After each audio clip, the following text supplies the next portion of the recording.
Bien, bonjour à tout le monde. Voilà, donc je ne redis pas le titre puisqu'il a été présenté déjà, mais en gros, l'idée, c'est de montrer qu'au travers des collaborations entre des acteurs qui finalement ont des métiers très différents, quels qu'ils soient, eh bien, on arrive parfois à produire des synergies et de l'excellente science.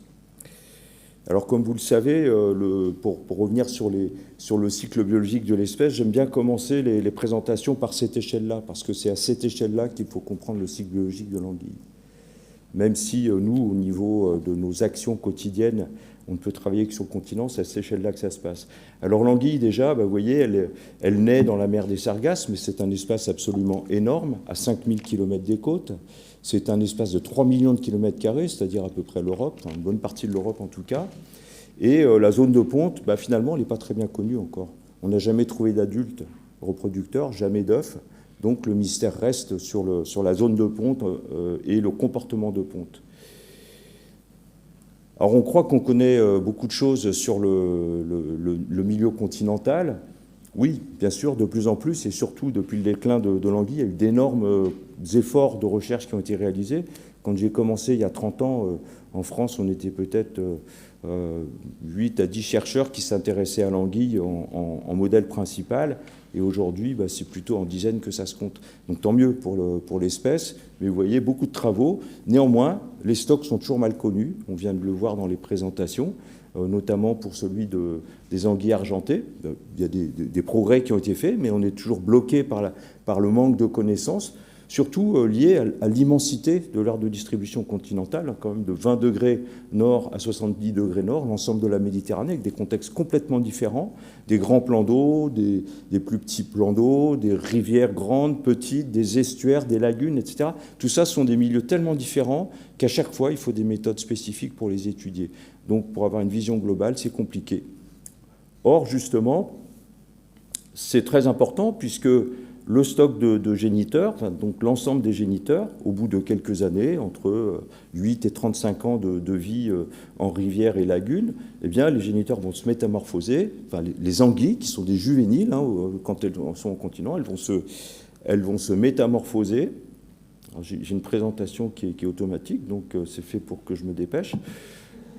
Et du coup, on ne connaît pas très bien la migration. En tout cas, on a fait d'énormes progrès grâce à un projet européen qui s'appelle l'Iliade et qui, grâce justement à la contribution des pêcheurs professionnels notamment, a permis d'obtenir des géniteurs qu'on a pu équiper avec des balises satellites. Alors, il fallait absolument travailler avec des pêcheurs professionnels parce qu'on avait besoin d'un grand nombre d'anguilles de grande taille et dans une période assez courte. Alors, un grand nombre, ce n'est pas des milliers, c'est à peu près 30 à 50 par site que vous voyez ici. Et pour la première fois, on a pu suivre les migrations des anguilles jusqu'aux Açores à peu près au plus loin. On est encore loin de la mer des Sargasses, mais ça nous a permis de réaliser des énormes progrès de compréhension, notamment sur la durée de cette migration, qui est comprise entre 6 mois et 18 mois.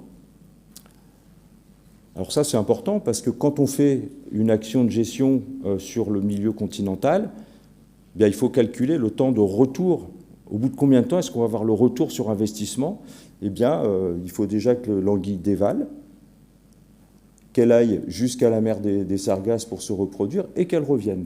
Et le temps de migration des larves depuis la mer des Sargasses jusqu'aux côtes est estimé entre 2 ans et 3 ans actuellement, et certains même avancent 18 mois. Donc ça veut dire que quand vous faites une action de gestion, il faut entre 3 et 4 ans avant de voir le retour des civelles. Donc c'est très long.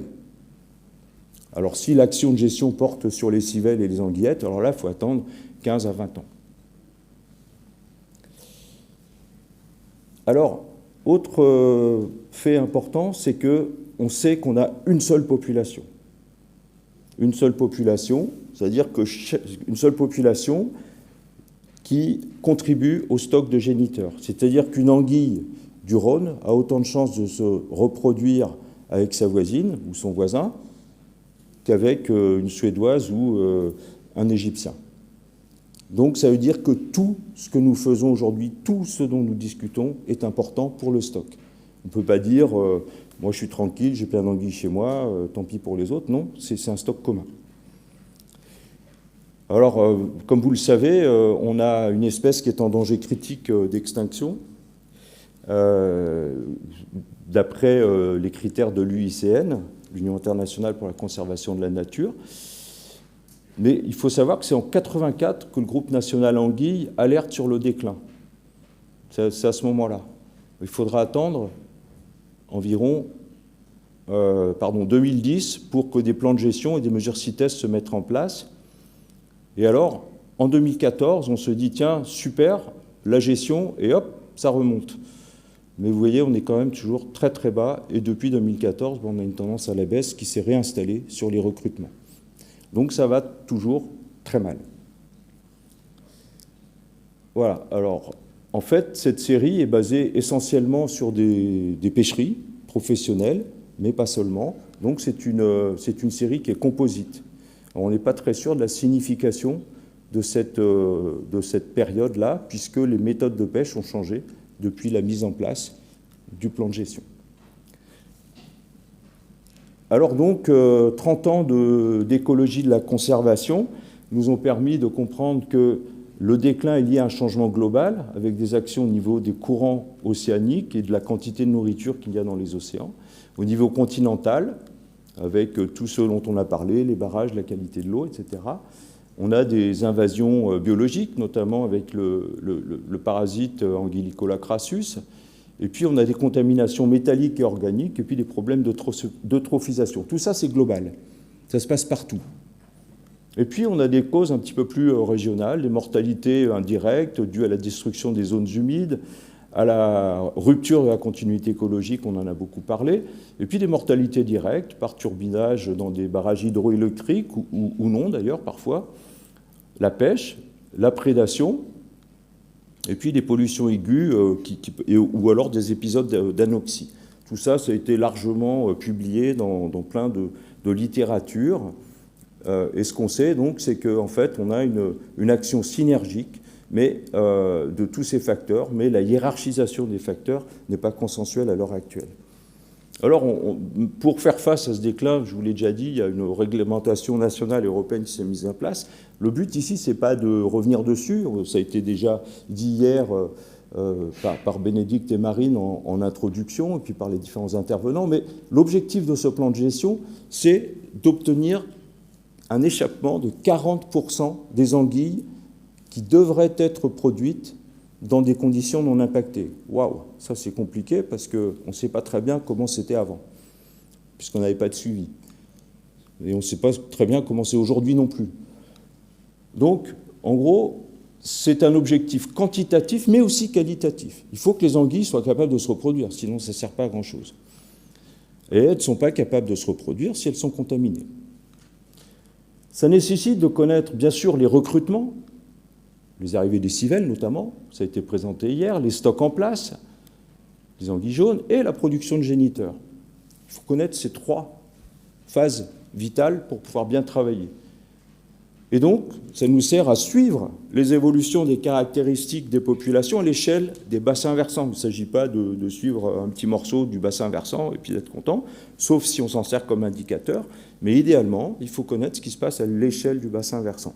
Tout ça pour pouvoir identifier les problèmes, les causes éventuelles de déclin et les problèmes qu'il faut résoudre. Alors, on a un peu de mal, mais on a pris deux techniques, c'est-à-dire qu'on a des rivières index, il y en a une dizaine en France, réparties surtout sur les différentes façades, qui nous permettent de suivre, à l'échelle d'une rivière, les paramètres dont je viens de vous parler, c'est-à-dire recrutement, stock et dévalaison. Mais aussi, on peut produire, grâce au réseau piscicole, des cartes de densité, qui sont produites par un modèle qui s'appelle EDA, qui est développé par Laurent Bolaton et Cédric Briand, et qui est très utile parce qu'il nous permet d'avoir une vision et un suivi à partir des pêches électriques de l'évolution des stocks. Mais ça ne marche pas bien, le modèle EDA est surtout adapté sur donc, le réseau de pêche électrique qui, lui, concerne les petits cours d'eau ou les cours d'eau de petite taille. Et du coup, on n'a pas d'informations précises sur les grands bassins versants à partir de ce modèle. Et donc, ce modèle EDA est moins applicable, il fonctionne, mais il est moins précis et moins certain, en tout cas pour ce qu'on appelle les grands cours d'eau profonds et les grands plans d'eau. Donc, pour pouvoir répondre à ce manque de connaissances, eh bien, il est utile, il s'est avéré incontournable de travailler avec les pêcheurs qui, eux, opèrent dans ces milieux plus profonds. Alors, l'exemple de la Loire vous est présenté ici. Donc, la Loire, vous savez, le plus grand bassin versant français. Il se trouve qu'il y a une pêcherie traditionnelle importée de la Hollande au guido. Le guido, c'est une sorte de bateau, souvent sans moteur, qu'on appelle l'atout, et qui va opérer un filet qui va s'ouvrir avec la force de courant. Le bateau en question, l'atout, est ancré, et donc va intercepter les anguilles argentées lorsqu'elles dévalent. On a, suivant les années, entre 8 et 12 pêcheries en Loire sur un linéaire de 80 à 150 km. Et dès 2000, donc bien avant que le plan de gestion se mette en place, les pêcheurs ont saisi la région et ont saisi les équipes scientifiques pour leur dire « aidez-nous à nous dire combien on pêche d'anguilles et surtout quelle est la proportion d'anguilles par rapport à ce qu'ils dévalent ». Parce qu'ils voulaient avoir une vision de la mortalité qu'ils exerçaient par leur métier sur le stock. Alors donc, on a utilisé une méthode qui s'appelle le marquage capture-recapture de masse, c'est-à-dire qu'on marque des anguilles avec des jeux de couleurs, c'est magnifique, du jaune, du rouge, du vert. Le blanc, c'est pas terrible parce que ça les faisait un peu mourir, donc on n'a pas utilisé le blanc. C'est des peintures pour enfants. Normalement, le vendeur disait qu'on pouvait les manger, qu'il en mangerait à la petite cuillère si on lui disait. Bon, je suis pas convaincu, mais en tout cas, ça fait des jolies couleurs qui nous permettent en alternant les couleurs et en les multipliant, de connaître quels sont les sites de marquage. Vous voyez, est-ce que c'est celui-là, celui-là ou celui-là où on les a marqués? Donc on met des couleurs différentes. Et puis avec des injections de colorants pour tatoueurs dans la partie ventrale, eh bien, on peut savoir à quel moment de l'année on les a marqués. Donc vous voyez, on a 5 à 7 sites aussi de recapture qui sont indiqués ici. Et puis tous les ans, eh bien, au moment des pics de dévalaison, les équipes scientifiques arrivent, marquent les poissons, les relâchent. Alors évidemment, ça nécessite une très bonne coordination avec les pêcheurs qui nous alertent dès qu'il y a des dévalaisons. Et puis ensuite, c'est eux qui les recapturent. Et cette marque est très utile parce qu'elle est très visible lorsqu'on pêche de nuit. Alors, je ne rentre pas dans les détails du calcul, mais grâce à cette méthode, grâce à la proportion d'anguilles marquées, recapturées par rapport à la capture totale réalisée par les pêcheurs, on arrive à estimer qu'à cet endroit de la Loire, eh bien, entre 2003 et 2004, tous les ans, la Loire produisait environ autour de 350 000 anguilles argentées. Des anguilles argentées de grande taille, mais surtout des femelles de l'ordre de 80 cm au départ. Et vous voyez d'un seul coup, bang, une chute entre 2004 et 2005 qu'on n'arrive pas à expliquer, mais qui est liée très probablement à la fois à des conditions particulières de 2003 où il a fait très chaud, qui a probablement tapé sur le stock, et puis des crues importantes, 2 années hydrologiques particulières et très contrastées entre 2004 et 2005. Mais ce qu'on observe surtout, c'est qu'une fois cette baisse installée, eh bien, les productions d'anguilles argentées n'ont cessé de décliner de manière discrète, mais quand même. Donc ça, c'est un premier résultat. C'est sur les grands fleuves, sur un grand fleuve, c'est la première série et la seule, je pense, dont on dispose de cette précision-là. Alors on peut se dire, tiens, mais est-ce que cette baisse, elle n'est pas liée à un changement de pratique de la pêche, justement? Eh bien non, parce que là, vous voyez, le taux d'exploitation, il est dans les 4 premières années, il est à peu près stable, entre 12 et 15%. Il chute en 2009, il remonte en 2013, et puis finalement, sur les dernières années, on est autour de 6% de taux d'exploitation. Mais là aussi, il est en diminution.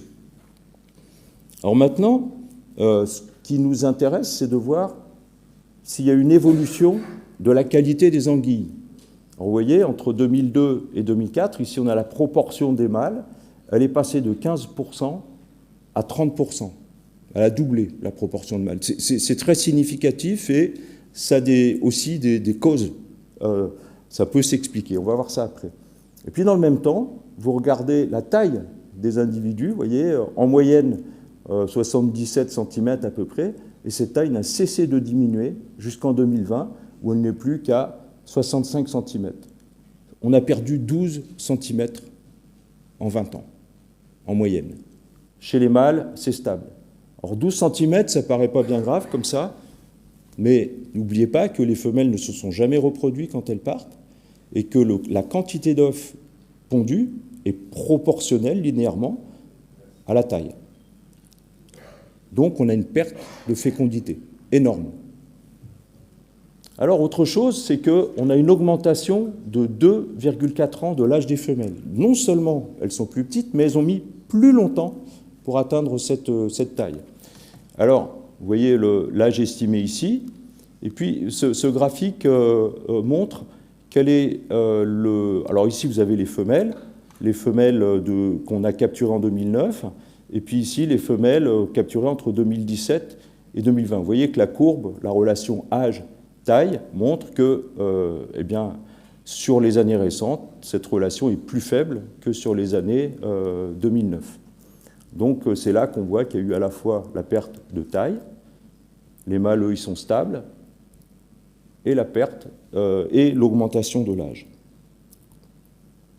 Alors, cette diminution de taille, à peu près 20 cm, j'exagère un petit peu sur cette diapo, c'est plutôt 14, forte perte de fécondité engendrée par ça, une augmentation de 3-4 ans de l'âge des femelles. Alors là, c'est depuis le début du suivi, pas seulement sur la période de 2009 à 2020.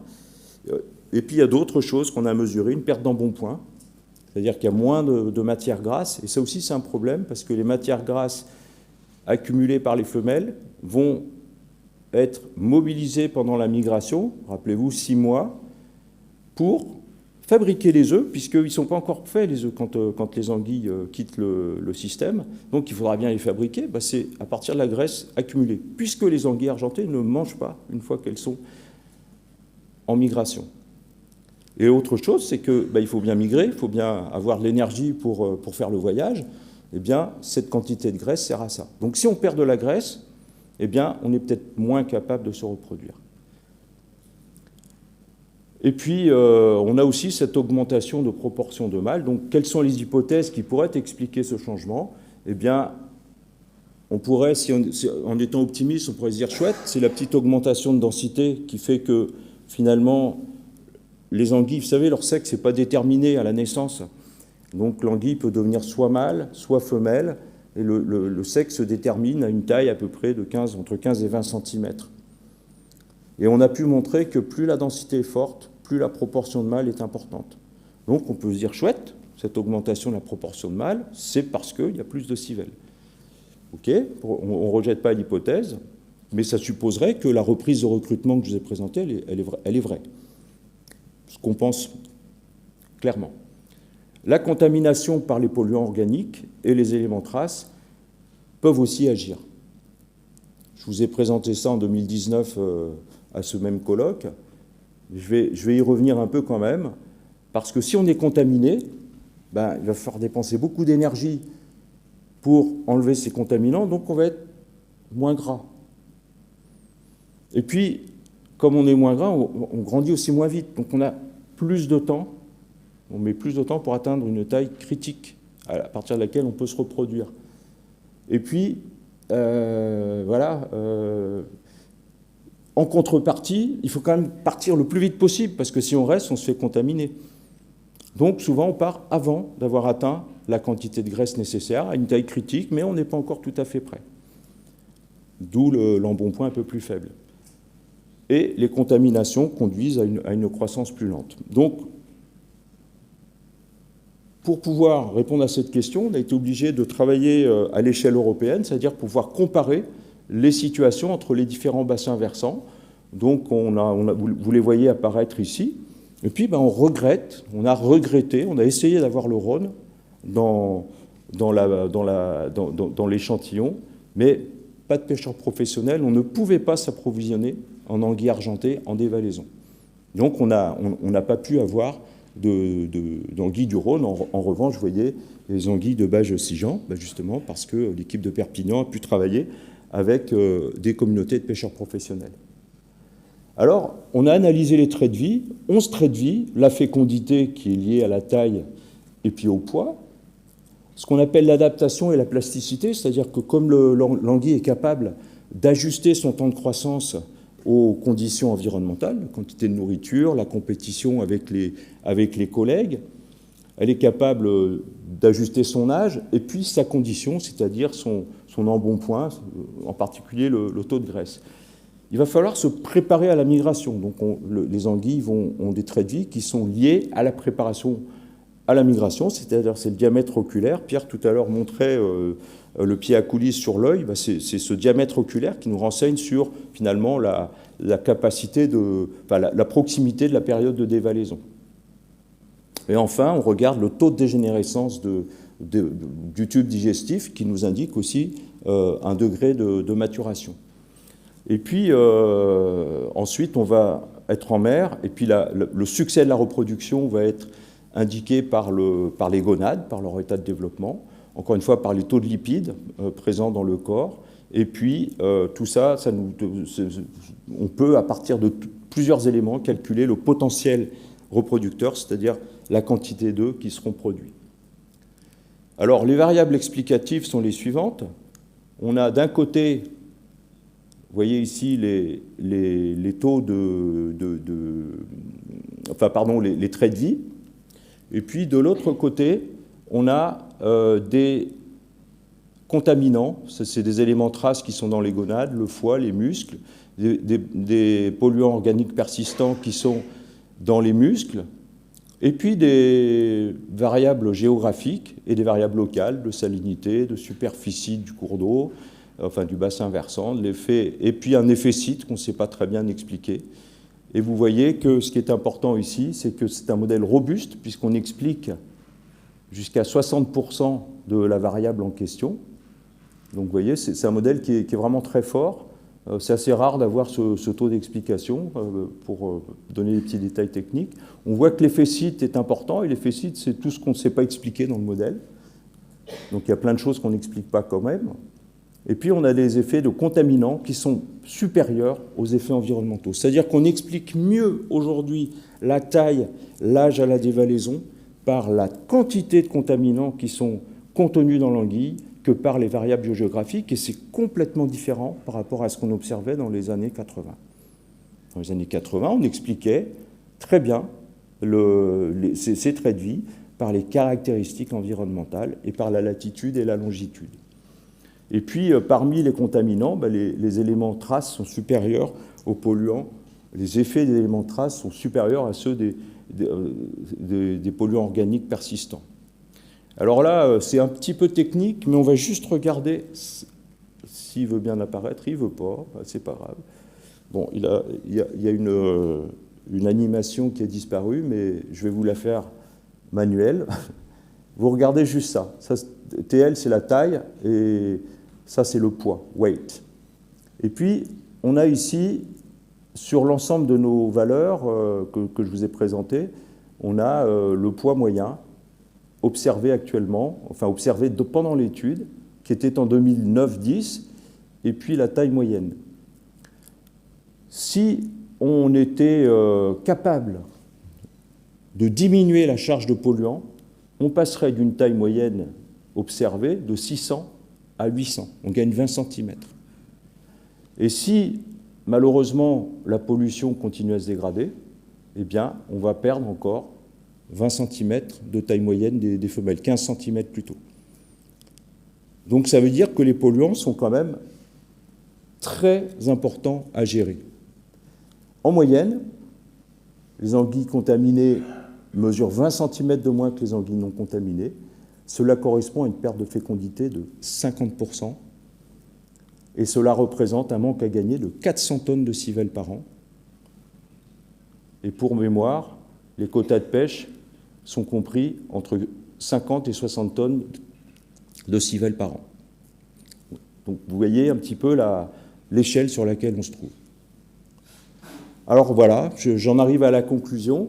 Toutes ces conclusions que je viens de vous présenter, extrêmement fondamentales à la fois pour la compréhension du cycle biologique, mais aussi pour la gestion, eh bien, proviennent de cette coopération avec les pêcheurs professionnels sans lesquels on n'aurait pas pu faire ça. Donc des progrès significatifs ont été obtenus par cette coopération. Une analyse quantitative et qualitative des caractéristiques des flux d'anguilles argentées dans des grands fleuves sont possibles, et dans la Baltique aussi, grâce à cette coopération avec les pêcheurs professionnels. L'analyse de l'évolution des traits de vie en réponse aux contaminations ont pu être abordées d'une manière très poussée, mais aussi on a travaillé grâce à cette coopération sur la mesure de l'effet des barrages sur la migration, par exemple dans le lac de Grandlieu. On a pu aussi analyser les comportements de migration en mer, c'est ce dont je vous parlais en introduction. Et puis, de fait, tous ces travaux contribuent aux plans de gestion nationaux et locaux. Alors la question est de savoir quand est-ce qu'on pourra transposer ça au Rhône, parce que le Rhône est un des derniers grands fleuves, en tout cas un grand fleuve de la façade méditerranéenne, pour lesquels on a besoin d'informations et pour lesquels on n'a pas assez d'informations pour le moment. Donc il y a une étude qui est en projet pour justement transposer ce savoir-faire sur le Rhône, et on ne désespère pas de pouvoir mettre ça en place dans les années ou les mois qui viennent. Je vous remercie de votre attention.